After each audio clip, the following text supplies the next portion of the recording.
그리고 나는 그때 BK랑 얘기하면서 recognizable한 잘 알려진 회사에서 자기가 뜻이 있어서 딱 나와가지고 창업한 이런 분들을 좀 유심 있게 본다 이런 얘기를 또 한 적이 있었는데 네네네.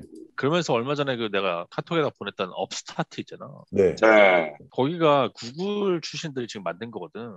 난 바로 샀거든. 근데 네. 뭐 최근에 근데 주가가 너무 빨리 올라가서 좀 불안하기도 한데 하여튼 이거 되게 재밌는 것 같아 이 회사. 그 어떤 회사라고 하셨죠? 그러니까 이 회사가 뭐냐면 일단은 주가가 근데 주가가 너무 많이 올라가. 지금 한 5일 만에 22% 올랐고 어우, 한 달 만에 90% 올랐어. 와.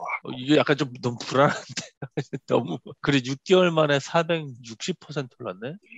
그 거의 상 거의 코인인데요. 그러니까 상장을 작년 20빌리언. 12월에 했는데 지금 495% 올랐어. 그러니까 너무 많이 올라가서 약간 좀 불안하긴 한데 어쨌든 뭐 근데 회사가 너무 좋아. 내가 지금 이걸 보니까 그러니까 내가 맨 처음에 이거를 왜 알았냐면은 나 이거 안 그래도 들었어. 업스타트 어디서 사람들이 많이 얘기하더라고. 그래가지고 뭐 그러고 있었는데 그 톰 가트너 트위터를 내가 딱 봤더니 이 사람이 모틀리플 공동 창업자잖아. 네네. 동생이잖아. 근데 이 사람이 자기가 제일 좋아하는 회사가 테슬라랑 쇼피파이랑 이거라는 거야.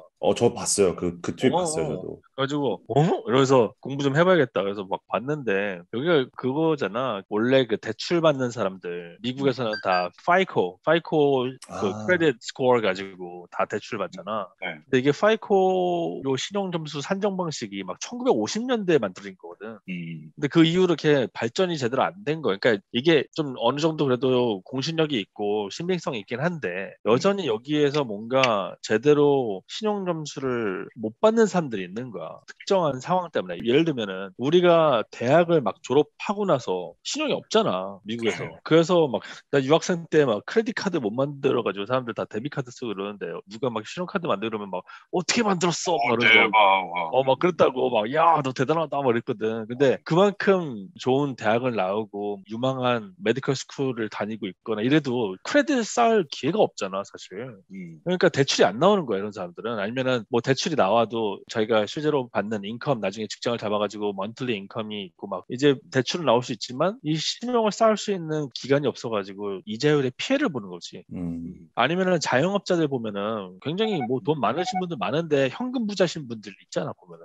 근데 이제 그 신용만 못 쌓았을 뿐이지. 근데 이런 분들이 사실상 전통의 미국 그 신용 크레딧 시스템 안에서 피해를 보는 사람들이잖아. 그렇죠. 네. 근데 이제 이런 거를 갖다가 파이코 그런 점수뿐만 아니라 사람들의 교육 수준이나 뭐 고용 기록, 그리고 은행 거래 기록이나 뭐 이런 생활비 나가는 거 이런 데이터를 1600개 이상의 베리어블을 넣어가지고 그거를 인공지능으로 머신러닝을 통해서 막 분석한 다음에 대출 기준을 산정하는 이 플랫폼을 제공해. 그러니까 얘네들이 랜딩을 직접 하는 게 아니라 네. 이 플랫폼을 만들어가지고 이거를 이용하라고 하면서 은행들한테 팔아. 그러니까 이용 대박. 수수료를 받는데 근데 대박인 게 이게 실제로 그 효과가 나왔어. 얘네가 자체적으로 스타디를 한 게 있어. 당연히 자기께 좋다고 광고를 해야겠지. 근데 어쨌든 얘네들이 낸 데이터에 의하면은 채무 상환율이 되게 좋아. 그 파이코 스코어 기반으로만 했을 때보다도 오히려 얘네들이 낸 기준으로 대출을 내줬을 때 실제로 사람들이 빚을 그냥 계속 갚아. 잘 갚고 그리고 그만큼 대출을 더 많이 내줘. 대출 건수가 높아져. 그래가지고 이게 대박인 게 중소형 은행들이나 크레딧 유니언 같은 데 있잖아. 신용조합 같은 데. 이런 데는 대형 은행에 비해서 아무리 좋은 서비스, 대출 서비스를 제공하더라도 네임 밸류랑 이런 데서 좀 밀리고 하다 보니까 고객 확보에 문제가 있었는데 이런 니치를 뚫고 들어갈 수 있는 거야. 얘네 플랫폼을 쓰면. 그러니까 실질적으로 대출을 많이 내주고 채무 상환도 좋으니까 오히려 이득이 남으니까 마진도 좋고 그러면서 점점 얘네들의 플랫폼을 써서 그 수수료를 내는 케이스가 증가하고 있는 거야 지금. 그리고 이제 뭐 얘네는 고객이 은행이에요? 고객이 은행이야. 그러니까 이 대출을 받고자 하는 사람들이랑 은행을 중간에 엮어주는 플랫폼 역할을 하는 거야. 근데 그게 오히려 매력적이야. 왜냐면 얘네는 직접적으로 돈을 막 가지고 플레이하는 게 아니거든. 마진이 엄청나겠네. 맞아, 맞아. 그래서 얘네가 보니까 상장된 지 2020년이고 2012년 4월에 창업한 기업이야. 얼마 안 됐잖아. 12년. 보통 이런 기업들은 적자거든. 근데 얘네들은 흑자야. 계속 흑자야. 어. 2020년 그 코로나 때 잠깐 조금 힘들었는데 웬만해선 다 흑자였고 그리고 그 마진이 87%야. 그러니까 gross profit margin 와, 있잖아. 매출 네. 총이익률. 그게 대박이네. 87%야. 근데 이게 계속 올라가고 있어. 개 좋다. 이거 그 다음 그림은 뭐가 될까요? 진짜 좋다. 은행을 제2의 사이코가 됐다고 치고 음. 그 다음 그림은 뭐가 될 수 있을까요? 근데 이제 얘네가 지금까지 뭐냐면 주로 얘네가 했던 게 퍼스널 렌딩이었어. 퍼스널 론 있잖아. 네네. 그런데 얘네가 지금 2019년부터 어토 론으로 진출했거든. 자동차요. 자동차 대출. 근데 퍼스널 론 규모가 미국에서 84빌리언 정도 되고 이 자동차 대출은 좀 635빌리언 804. 정도 돼. 600. 그쵸. 진짜 훨씬 많죠, 자동차로는. 훨씬 많지. 그런데 이제 얘네가 더 이제 뭐 앞으로 헬락이나 몰기지나 뭐 이런 쪽까지 다 갈 수 있는 거지. 학자금 대출이나 뭐 이런 쪽으로. 그러니까 이제 그런 게 있고, 근데 그걸 떠나서 일단 기본적으로 이런 퍼스널 론이나 어토 론 쪽에서 얘네 거를 쓰는 데가 많지가 않아. 아직도. 그 매출 성장률이 몇이더라? 캐가가 막 말도 안 되게 높던데. 데이터를 어디서 사올 거 아니에요? 데이터를 그건 모르겠다. 어디서 사는지 모르겠어. 근데 파이코랑도 연동이 되고. 그치. 파이코 긁어와서 뭐 하지 않을까? 몰라 어디서 사오는지 모르겠어. 근데 이제 얘네가 근데 되게 대박인 게 이 연준이랑 FDIC 이런 데 있잖아. 걔네들이 얘네를 서포트를 해. 그러니까 미 소비자 금융보호국 그 CFPB 이런 데서도 얘네를 좀 독단적으로 허가를 내줬어. 옛날부터 이런 파이코 문제에 대해서 약간 인식을 하고 있었어. 이 레귤레이터들이 규제하는 사람들이. 그런데 AI를 좀 적용해야 된다. 이런 테크를 좀 적용해가지고 사람들한테 더 이렇게 좋은 미국도 사실 소비의 나라기 때문에 이 대출이라는 게 굉장히 중요한 거잖아. 그렇죠. 근데 이 인공지능을 좀 적용하는 이런 거에 대해서 약간 그래도 프로인 게 있었다고. 그런데 이게 사실 악용될 여지가 있고 잘못되면 큰일 나는 거잖아 이게. 그래가지고 굉장히 보수적으로 접근을 하는데 이 업스타트가 얘네가 유일하게 거의 그러니까 이런 인공지능을 이쪽에 적용하는 애들이 거의 없었어. 얘네가 맨 처음으로 하는데 얘네가 CFPB랑 같이 협업을 통해 가지고 아까 말했던 데이터를 내고 이런 게 같이 이런 규제자들이랑 협업을 통해서 시작을 한 거야. 그러면서 얘네한테 우선적으로 허가를 내주면서 간 거야. 그래서 실제로 2017년부터 계속 얘네한테는 그 제재를 하지 않겠다라는 노 액션 레터를 계속 발행해줘. 얘네한테만. 그게 2023년도 말까지 연장이 돼 있거든. 근데 이게 되게 재밌는 게 다른 회사들한테는 이걸 안 해줘. 그래서 얘네가 이게 무슨 특허가 있는 것처럼 된 거야.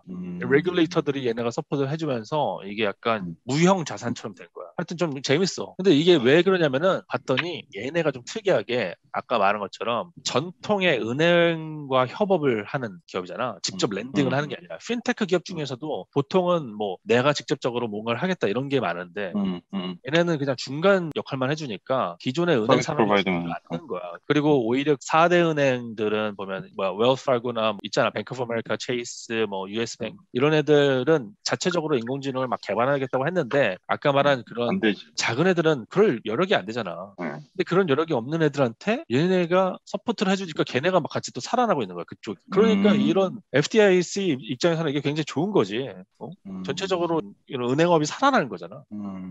좋다. 되게 좋다. 그러니까 약간 좀 느낌이 그런 느낌도 있는데요. 지금 제가 뭐 여기저기 리뷰를 보고 있는데 보니까 얘네 사이트를 그냥 가면 이제 컨슈머 뎁을 컨솔리데이트 한다든지 가계 대출을 좀 더 잘 관리하기 위해서 몇 개 모아가지고서는 한 번에 쳐낸다든지 이런 거를 좀 도와주는 것 같고 그리고 크레딧 카드 컨솔리데이션, 뎁 컨솔리데이션, 홈 임프루먼트 론, 메디컬 론 이런 자산이 없는 사람을 위한 대출을 약간 해주는 느낌이 나는 것 같아요. 그렇지. 근데 이제 그래서 이제 한편으로는 신용으로. 또 이 회사에 대해서 또 하나의 서프라임 아니냐 이런 식으로 보는 시각도 존재해. 왜냐면 어쨌든 기존에 있던 기준으로 봤을 때는 신용점수가 낮은 사람들한테 대출을 해주는 건데 아무리 인공지능으로 뭐 한다 하지만은 이거 좀 리스키한 거 아니야? 이렇게 막 주다가 나중에 문제 터지는 거 아니야? 이렇게 좀 비관적으로 보는 시각도 존재하긴 하는데 어쨌든 간에 채무 불이행률이 낮다는 걸로 지금 계속 증명을 하고 있기 때문에 그런 면에서 지금 얘네가 지금 FDIC에 가입되어 있는 그런 중소은행들이 아직도 한 10개에서 14개 정도밖에 없어. 고객이. 그러니까 굉장히 빠르게 성장하는 기업인데 근데 FDIC에 가입되어 있는 은행이 미국에 5,200개야. 5,200개. 그러니까 아직 12개밖에 쓰고 있지 않는데 5,200개 기업들이 뭐 다 쓰진 않겠지. 그중에 절반만 써도 뭐 2,500, 2,600개 아니야. 그게 지금 시총이 얼마인데요? 20빌리언 정도 되는 것 같은데 아까 보니까 20.43빌리언. 그런데 여기가 지금 또 되게 웃긴 게 부채 비율이 0.8%야. 그러니까 얘네가 그러니까 직접 막- 대출을 주는 게 아닌 거죠, 지금. 얘네가 직접 대출 주는 게 아니라니까. 그러니까 그래서 얘네는 다른 데를 그러니까 그게 되게 매력적이야. 이 플랫폼으로 약간 사용하기에 대해서 수수료를 받는 그거야. 약간 얘네- 몰게지 브로커 같은데요. 그죠? 아니, 그러니까 나는- 퍼스널 론 브로커 같은 거네. 나는 뭐 하는지 알 것 같은 팔런티어 같은데. 아, 그치. 데이터도 얘네- 지금 뭐, 얘네는 그 AI로 데이터 마이닝 분석하는 회사인데 그 매출액을 찾아내서 실용적인 걸 할 수 있는 애들이니까 말한 대로 론 비즈니스 안 애들만 가도 엄청 커질 텐데 이게 뭐 컨슈머 비헤이비어나 이런 것도 매출별로 분석을 올릴 수 있는 거가 되면 얘는 확장성 엄청나겠는데. 그렇지. 그래서 그 계속 그냥 정보 제공하는 회사로 거듭나면서 할 수 있습니다. 팔런티어도 뭐 AI하고 그러니까 뭐 얘네가 한다는 내가 지금 얘네 사이트를 보니까는 대출을 받고 싶은 사람을 분석을 해서 리드를 파는 걸 수도 있겠는데 같이 연계된 은행들이 있을 거고 돈을 빌려줄 사람들이 그러니까 얘네가 보고서는 이 정도 이자에 해가지고서는 은행한테 이제 뭐 살 사람 이런 식으로 약간 좀 리드를 파는 것 같기도 하고 지금 리뷰를 하나 읽어봤는데 이런 얘기가 있네. 자기가 5만 불 대출을 받으려고 신청을 했는데 거절됐대. 근데 몇 개월 뒤에 업스타트가 연락이 와가지고 너 이제 퀄리파이드 된다고 다시 하겠냐. 그래가지고서는 5만 불 대출을 받았는데 얘네가 오리지네이션 피로 지금 뭐 얼마를 떼갔다. 뭐 이런 게 나오거든. 아, 그러면은 그 피를 은행뿐만 아니라 대출을 받는 사람한테도 같이 그러니까 받는다는 거죠. 내가 볼 때는 얘네가 몰게지 브로커 같은 것 같아. 그냥 퍼스널 맞아. 론 브로커인 거야 결국에. 모기지 근데, 브로커지. 근데 그게 좋은 게 채무 불이행에 대한 책임을 지지 않아. 그치. 왜냐면 몰게지만 주고 오리지네이션 피는 먹고 그리고 그거에 대한 에셋은 인스트루먼트 그냥 팔아버리니까. 그치. 그래서 그런 게 좀 쿠팡이츠네, 매력적이더라고. 쿠팡이츠. 맞아. 중간에 그러니까 진짜 플랫폼이야, 플랫폼. 쿠팡이츠네. 좋네. 그래서 지금 이제 뭐 히스패닉 타겟으로 한 스페인어도 이제 막 진출하고 뭐 그러더라고. 근데 이 기업에 대해서 항상 나오는 리스크에 대해서 얘기하는 거는 고평가돼 있다. 그런 거가 있고. 근데 이제 뭐 그걸 떠나서 지금 너무 고객이 없다. 은행이 지금 너무 없고 거기에 또 뭐 크로스 리버 뱅크라고 초기부터 얘네들 좀 많이 잡고 하던 하나 은행이 있는데 중소형 은행이 있는데 걔네가 매출의 한 60%를 차지하니까 너무 하나의 고객 하나에 하나의 좀 돼 있다. 그리고 또 실제로 신규 트래픽이 막 들어오는 그 유입 경로가 크레딧 카르마 있지. 그 인투이티의 크레딧 카르마. 크레딧 카르마에서 광고 페이지에서 들어오는 맞아요. 거기가 한 50%를 이제 신규 트래픽이 들어오니까 뭐 너무 광고 그게 없다. 그런데 나는 이런 얘기를 들을 때 난 별로 리스크로 들리지가 않더라고. 그러니까 뭐 리스킹이 크레딧 상생할 맞는데 테니까 크레딧 카르마도 이쪽에서 오히려 이게 약간 근데 더 확장성이 있으면 있지. 이 사람 리뷰는 보니까 5만 불 빌리는데 오리지네이션 피가 4천 불이래. 8%야 8% 오리지네이션 피가. 근데 그러니까 이 얘네는 사람들 아예 8%피 대출을 먹고 이거 넘겨버리는 거지. 그 아까 말한 그 작은 은행 같이 연계되어 있는 은행들한테. 여기서 대출 받은 사람들은 딴 데만 대출 못 받을 거 아니야. 그건 모르지. 그거는 모르지. 그거는 신용이 안 좋은 사람만 하는 거는 아닌 것 같고 보면은 뭐 미니멈 리퀘어먼트 크레딧이 뭐 580만 이렇게 나. 근데 그 뭐 신용이 낮은 사람한테 이렇게 막 무작위로 내주는 건 아니고 뭐 이거를 다 580. 이것저것 다 본다니까 아마 채무 불이행률이 낮다는 거는 뭔가 또 그럴 만한 사람이니까 대출을 내주는 거겠지 아마. 그렇죠, 그렇죠. 하여튼 근데 좀 성장성이 있어 보이더라고. 이런 물어보는 거는 비슷한 것 같아요. 그러니까 대충 슬쩍 보니까 몰게지 받을 때 쓰는 그런 로켓 몰게지든 배럴 몰게지든 뱅크레이시든 이런 데 있잖아요. 그런 거랑 물어보는 질문이 비슷해요. 페이지 레이아웃도 약간 좀 비슷하고 뭐 처음에 보면은 이거 찾아본다고 네 신용에 문제 없다 나오고 그 다음에 목적이 뭔지 뭐 하고 싶은지 재밌네. 재밌어. 그래서 난 샀는데 조금 더 살려고 이렇게 보니까 너무 많이 빨리 올라가가지고. 저는 이런 거를 스퀘어가 해주길 바랬거든요. 좀 너무 느려. 얘네가 그 뱅킹 라이센스 신청하고서는 뭐 기다리고 이런다 그럴 때 이거를 제가 기대했는데 이런 걸. 좀 스마트한 것 같긴 해. 나는 얘네 그걸 S1을 읽어봤거든. 상장할 때 그거를 읽어봤는데 얘네는 랜딩을 할 생각은 전혀 없고 물론 뭐 나중에 할 수도 있지. 어쨌든 비즈니스 모델은 약간 양쪽의 헬퍼, 은행들을 돕는 헬퍼 이런 식으로 가더라고. 그 대표는 어때요? 그러니까 나도 그게 궁금하던데. 대표가 되게 스마트해. 구글 출신인데 그러니까는 테크니컬한 거는 일단은 워낙 진짜 뭐 스마트하게 하는 것 같긴 한데 그 비즈니스 마인드가 좀 있는 것 같아. 사실 금융업이라는 게 뭐 뭐 요즘에 핀테크가 뭐 어떻다, 뭐 다 뒤흔들어 놓을 거다, 다 파괴할 거다, 혁신을 가져온다, 막 이렇게 얘기하지만은 그게 참 기존 전통의 금융업이 쉽게 무너지지 않잖아. 그렇죠. 예. 근데 이제 거기에 조력자로서 자처하고 있는 게 되게 매력적이더라고. 그리고 특히나 중소형 그거를 딱 아예 타겟으로 했어. S1에 중소형 크레딧 유니언이랑 뱅크들을 살리겠다, 네. 서포트하겠다, 이렇게 아예 딱 명시를 해놔서 그 초기 비즈니스 모델을 잘 잡았다는 생각이 들었어. 이 회사 코파운더 보니까는 구씨가 있어요. 폴 구. 맞아.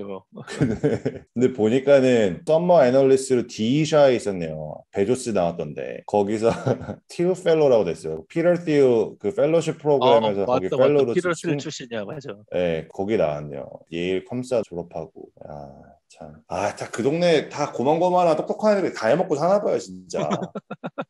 그래. 결론은 서부로 가라. 아, 진짜 이 동네 몇 명이잖아요. 지금 그 동네 사람들이잖아요. 보면 다. 이것도 재밌겠다. 링크드인을 통해서 피터 티우 펠로가 누군지 찾는 거예요. 아,